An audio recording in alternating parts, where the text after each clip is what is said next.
اللي انتم عاملينها على الكوفيد وعندهم شي معناها اسكو سي فيابل لا تيرم.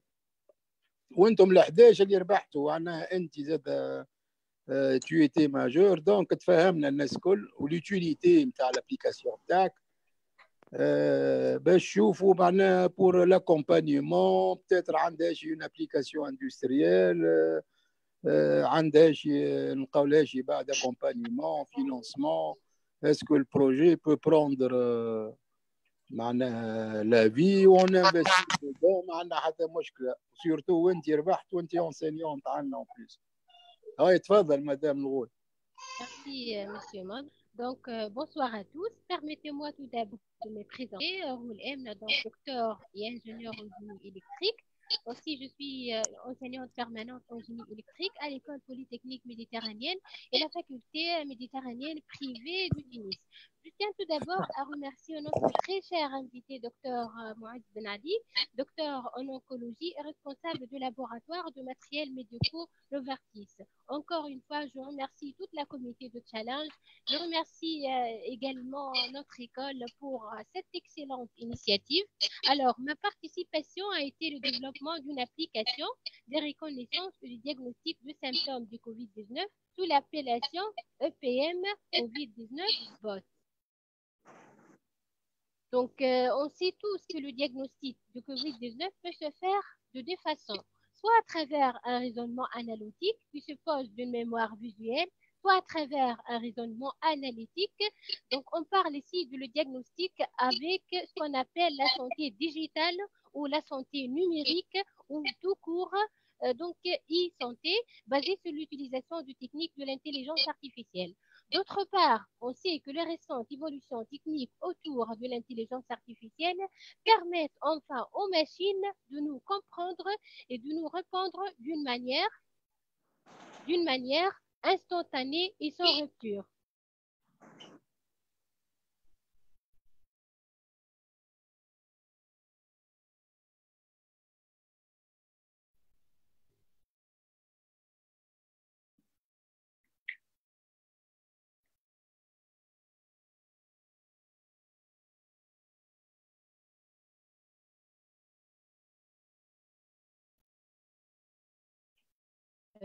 Voilà,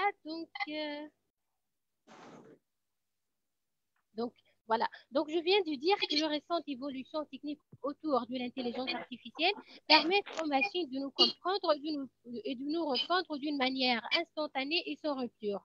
On parle aussi de la révolution de ce qu'on appelle bot. Donc, un bot est défini comme étant un robot logiciel que peut reproduire le langage naturel et dialoguer avec un individu par l'intermédiaire de conversations automatisées. À travers ce bot, l'utilisateur échange soit en lui écrivant, on parle dans ce cas d'un chatbot, soit en lui parlant et on parle dans ce cas d'un assistant personnel. Donc, ces bots permettent de transformer la relation client désormais personnalisée, accessible et sécurisée 24 heures, 7 jours. Ils permettent, ces bots permettent aussi donc l'application nommée EPM COVID-19 bot, nous nous sommes concentrés sur le bot utilisé pour la reconnaissance et le diagnostic de symptômes COVID-19.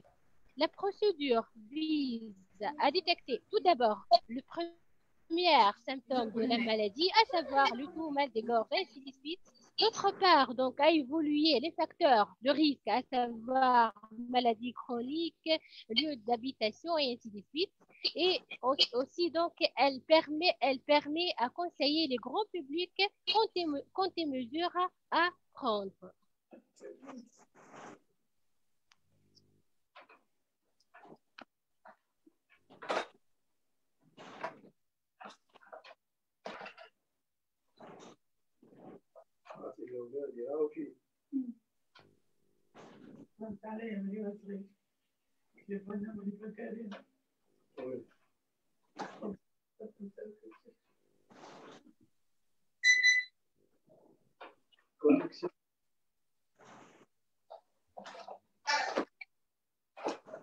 Oui, je m'excuse, j'ai un problème de connexion apparemment.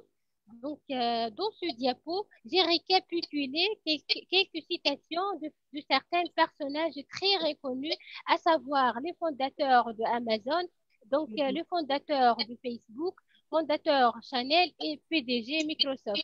Donc, par exemple, on peut voir ici le PDG de Microsoft. Fini la toute-puissance des applications mobiles, l'émergence de l'intelligence artificielle est aussi importante que l'arrivée du web. Donc ici aussi, le fondateur de Amazon, il parle donc de l'importance de l'utilisation de bots dans notre réel. Voilà. Donc, on peut dire que l'intelligence artificielle, c'est notre passeport vers une nouvelle technologie. Cette technologie a connu l'émergence de ce qu'on appelle bots. Donc, ces bots sont définis comme étant des robots logiciels, donc des programmes informatiques qui répondent en temps réel sous forme de chat à une demande soit écrite ou orale, en se basant sur un interpréteur sémantique, une bibliothèque de questions-réponses. Donc, un bot, c'est un robot logiciel et donc c'est un canal qui peut potentiellement adresser n'importe quelle interaction. Donc, comme on peut voir dans cette figure, il peut interagir avec plusieurs canaux. Donc, notre application EPM COVID-19 Bot peut être utilisée donc, dans tout ce qui est management de réseaux sociaux. Elle peut être liée donc aux réseaux sociaux, à savoir Messenger, Instagram, YouTube, messagerie instantanée et ainsi de suite. Donc, le bot repose principalement sur l'apport d'un autodiagnostic indicatif construit à partir des algorithmes de l'intelligence artificielle. On peut dire donc que le bot, c'est une première étape vers un nouvel Internet intelligent, simplifié et prédictif. Ces bots répondent en temps réel. Ils présentent une réelle interface conversationnelle et divers canaux de distribution.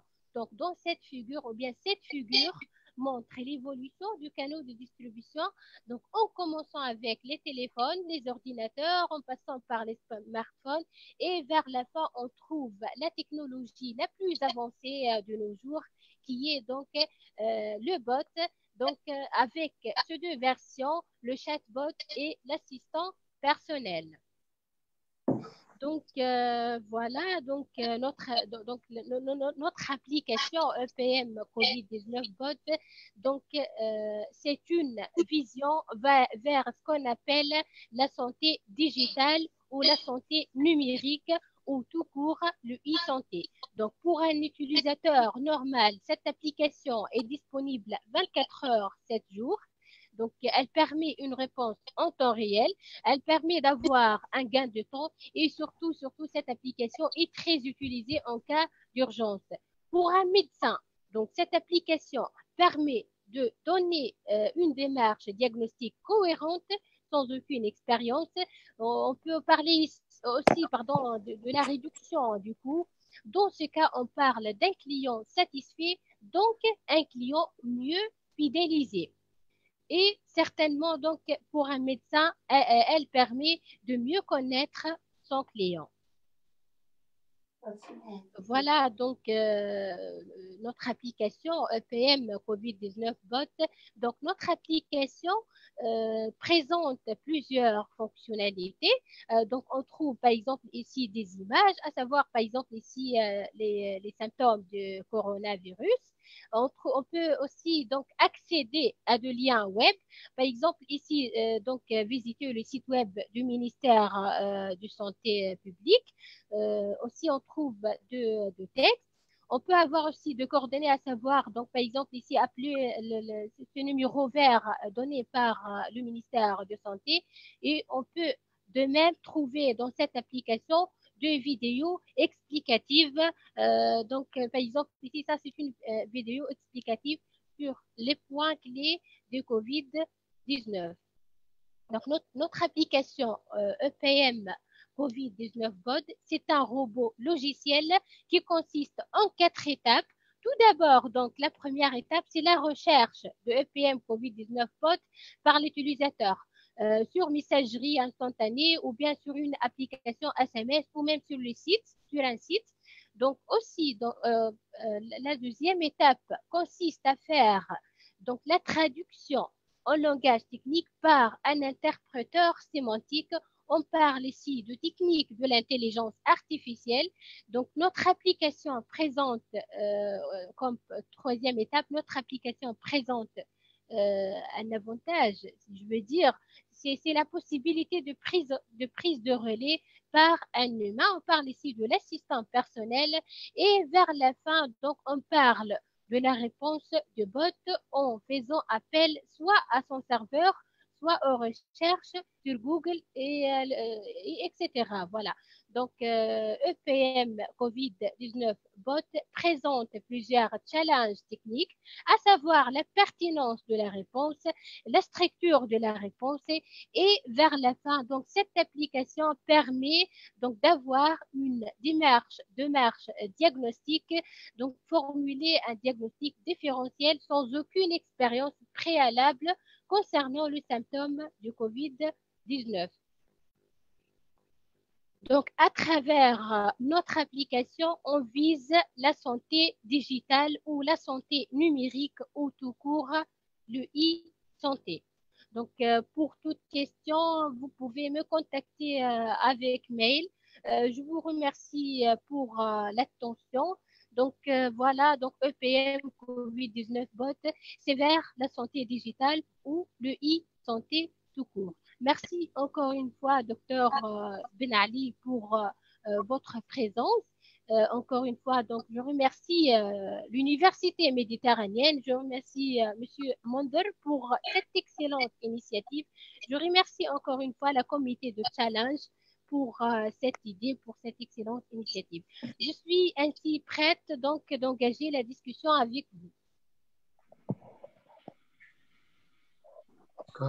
Merci beaucoup pour cette présentation. Je ne sais pas si vous m'autorisez à prendre la parole. Oui, tfadal, bien sûr.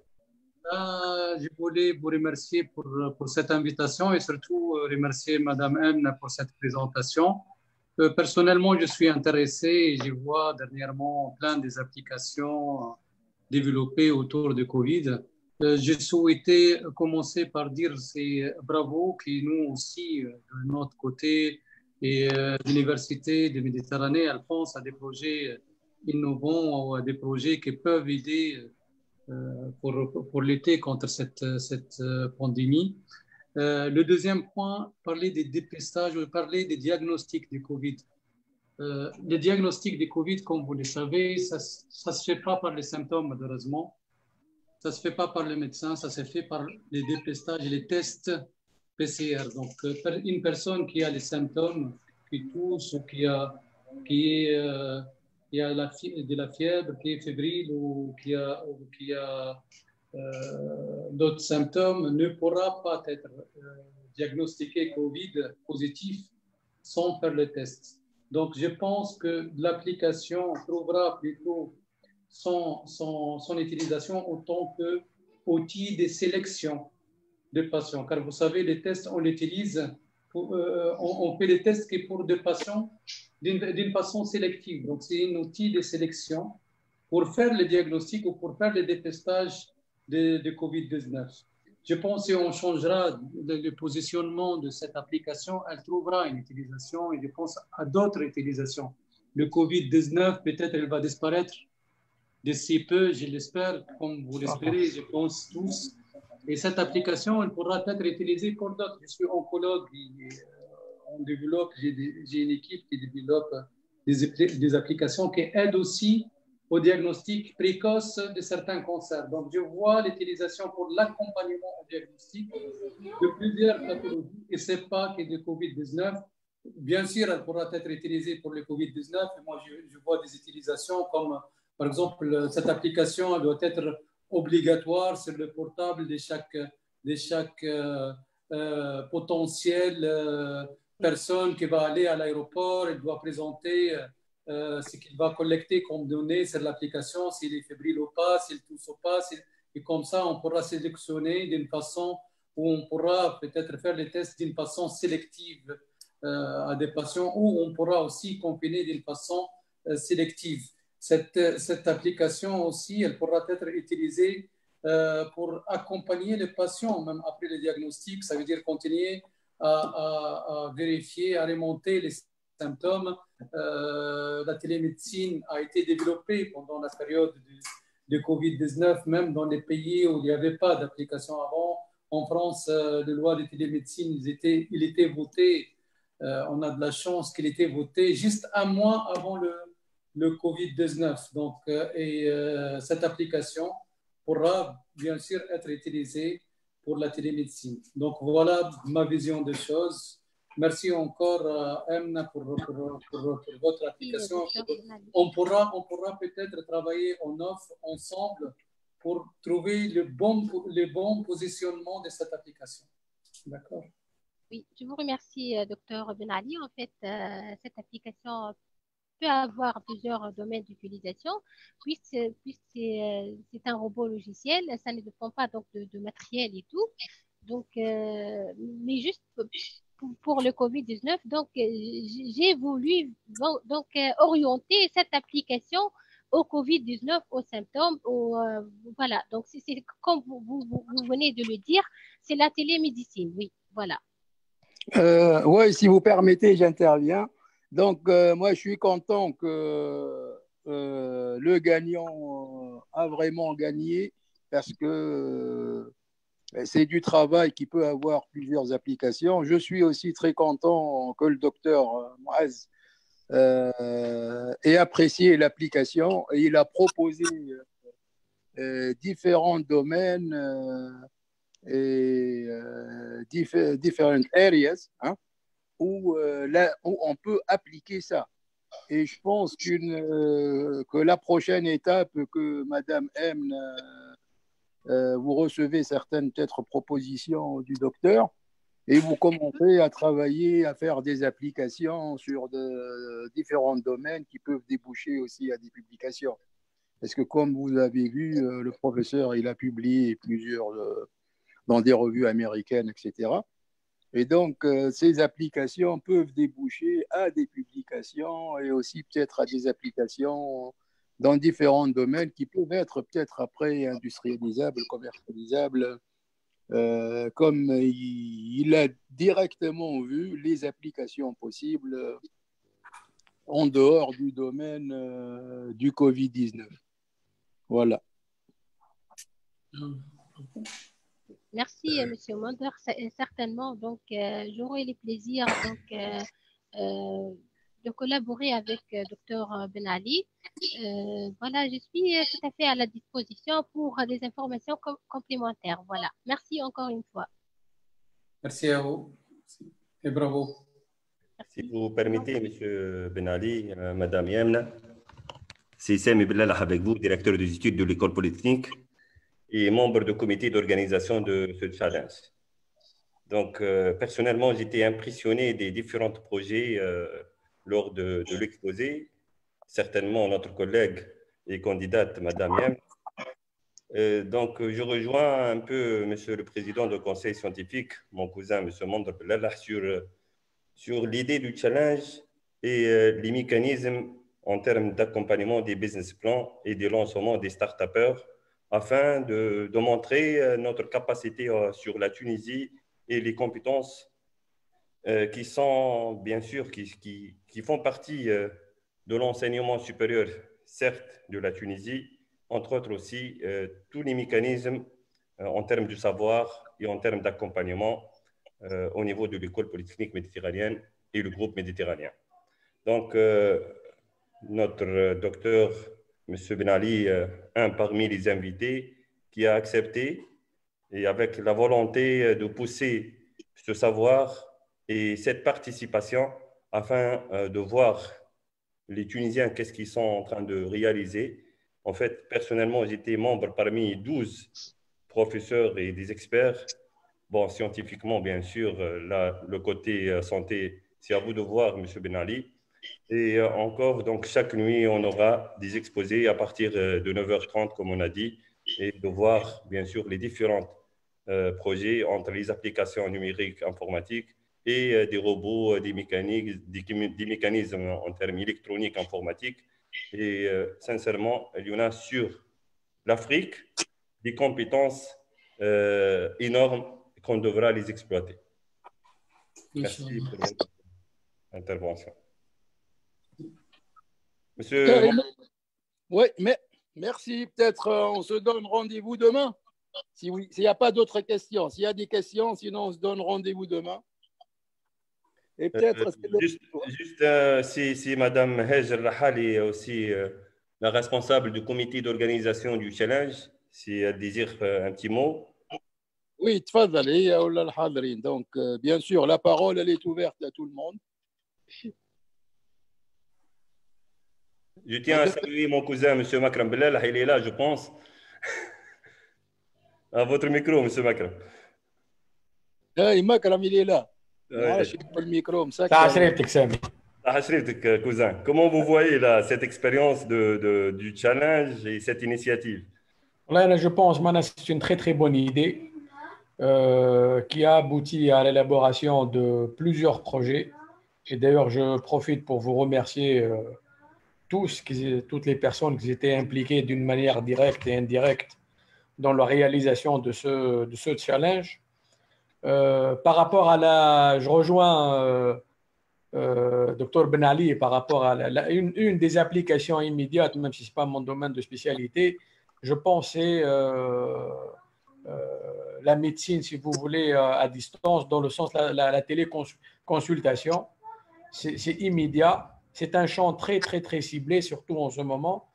Mais je vois aussi d'autres applications dans les autres domaines de la finance digitale. D'accord ?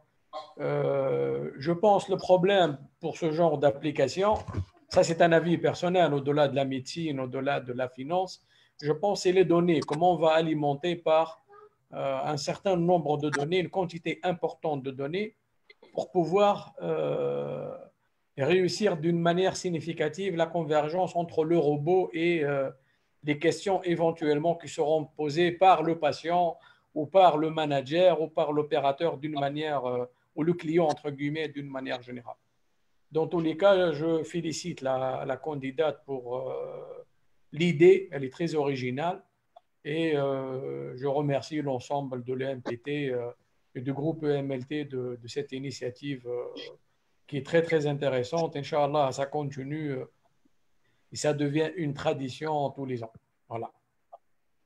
Monsieur Makram, si vous me permettez d'intervenir. Allez-y, Yamna. Oui, merci, Monsieur Semi. Donc, en ce qui concerne l'application, donc ces genres d'applications qui sont appelées de robots logiciels, ils disposent de bases de données.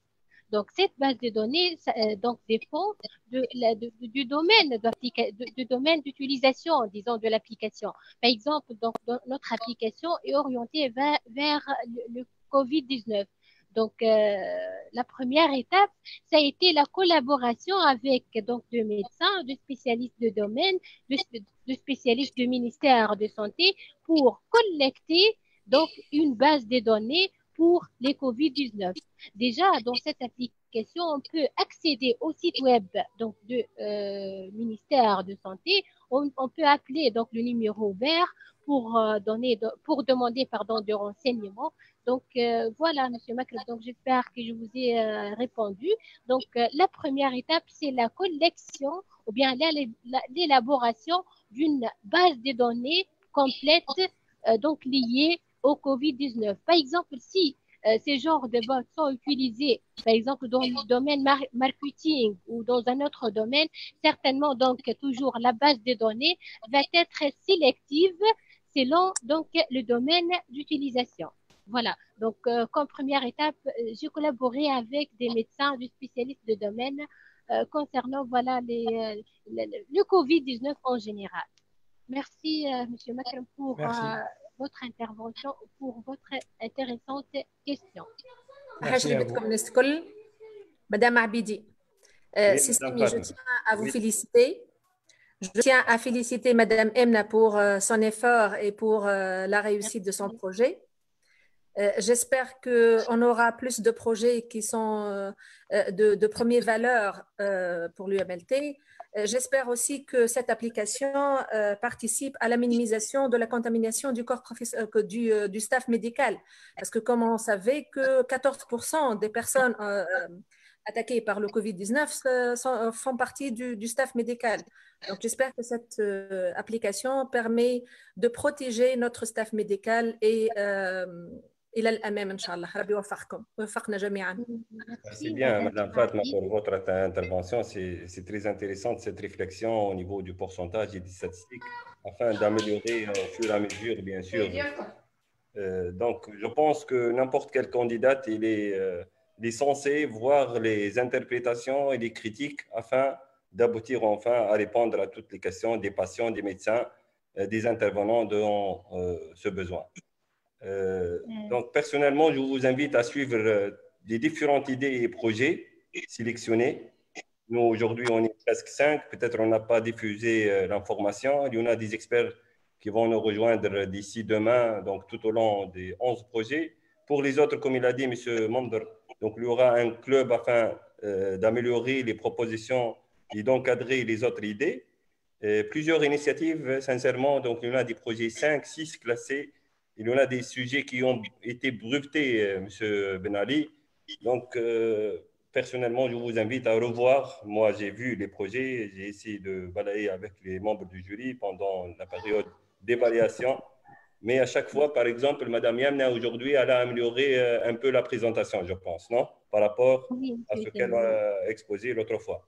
Oui, oui, oui, certainement. Donc, certes, il est en train d'améliorer et d'avancer avec son projet, le temps de voir le mécanisme qu'on a promis aux candidats afin d'implanter, puisque à l'école polytechnique, on a le 6e étage, suite à une discussion avec le président du conseil scientifique, M. Mandr Bellah, ça sera un local pour les start-upers.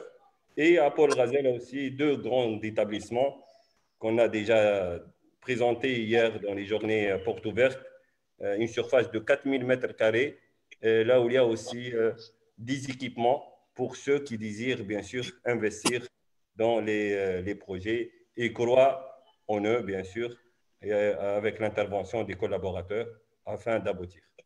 Bon, c'est ça, mais peut-être à titre d'encouragement à notre collègue Yemna et à la faculté, en tant que gestionnaire, Madame Yemna, elle a parlé de la minimisation du coût de cette application. Oui. Peut-être il y aura une petite collaboration avec elle et avec l'équipe pour participer à cette analyse de la minimisation des coûts. Parfait. Voilà. Oui, Madame Fatma, en fait, pour la gestion, en fait, vous parlez ici de la gestion de l'administration. On a déjà donc pour le challenge, donc j'ai participé en tant qu'encadreur pour deux étudiants à UMLT. Donc on a fait une application de gestion de personnel de UMLT en ligne. Donc voilà, donc toujours ces genres de logiciels, disons, ils peuvent avoir plusieurs domaines d'utilisation. Donc, le monde digital, c'est un monde très vaste et on peut vraiment faire donc beaucoup de choses en digital. Voilà. Donc, juste, Madame Pat, vous parlez, donc vous avez posé une question concernant le lien ou le contact entre disons l'utilisateur ou bien le malade, c'est ça, et le médecin. Donc ces genres des applications, ou bien comme Monsieur Mouaz Ben Ali, donc il a dit la télémédecine donc permet en premier lieu donc de minimiser le contact direct entre les clients et le médecin. Voilà. Donc, ces genres d'applications, ils permettent donc de minimiser le contact direct. Madame Yem, vous avez parlé de la minimisation du coût. Au niveau de l'utilisation du médecin ou du staff médical de l'application, c'est ça mon intervention. Au niveau de la minimisation des coûts, à quel point on peut minimiser les coûts dans cette application? Peut-être en tant que gestionnaire, je parle toujours à maximiser la minimisation du coût. C'est ça peut-être ma remarque. Si vous permettez, Madame Yemna. Oui, d'accord, si j'ai bien compris la réponse de Madame Fatma, et c'est l'intérêt aussi des exposés des 11 projets qu'on a sélectionnés. C'est-à-dire, s'il y en a des autres compétences en termes d'expertise. Là, il y en a une autre compétence, Madame Fatma, donc elle est du domaine de la gestion, elle a parlé de la statistique et elle est partante pour collaborer avec vous. C'était ça la proposition, si j'ai bien compris, Madame Fatma. Oui, c'est ça. Voilà. Donc, l'intérêt de ce qu'on est en train de faire en termes de l'école polytechnique méditerranéenne, afin de montrer les projets. Aujourd'hui, on a le docteur Moaz avec nous, afin de voir de près des choses. Et notre candidate, ou bien quelqu'un qui porte la casquette du groupe méditerranéen, il voit votre projet, il est impressionné. Il a une partie là où il pourra nous aider. Pourquoi pas? Donc, on est ouvert. C'est pour cela qu'on est censé montrer nos projets afin d'apporter de la valeur ajoutée et de stabiliser les projets. C'est ça, oui. Ouais. Donc, si je peux intervenir pour conclure. Donc, en anglais, on dit « Welcome to the club ». Welcome to the club.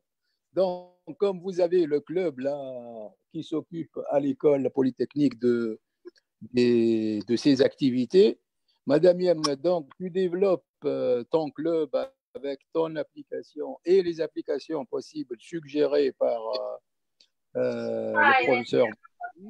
Plus tu rentres en contact.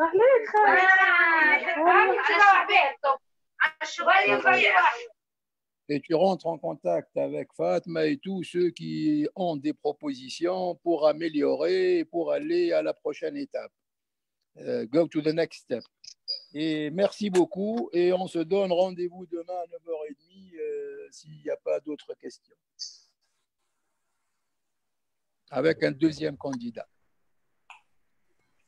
Merci, M. Mander. Je ne sais pas, est-ce que Mme Hajr, elle est là, elle désire un petit mot, sinon on va clôturer. Et à demain, Inch'Allah. Merci pour votre attention, Nescol. Y a-t-il des questions? Sinon, allô? Dis-moi, Ziad Kissaha, pour le معنا. Inch'Allah, donc, là, on a commencé à voir les projets. Demain, un autre projet qui ne fait pas partie de l'école, mais c'est un projet très intéressant. Hamam Sousa, je pense. Mais là aussi, donc, il y en a des docteurs qui ont travaillé. Le directeur de l'université. Et demain, Inch'Allah, on chauffe de près qu'est-ce qu'elle a proposé. Bon, c'est une candidate en master deuxième année et elle a travaillé aussi presque. C'est une application informatique, mais c'est un autre axe. Inch'Allah, Inch'Allah. يعطيكم الصحة الكل. بالسلامة.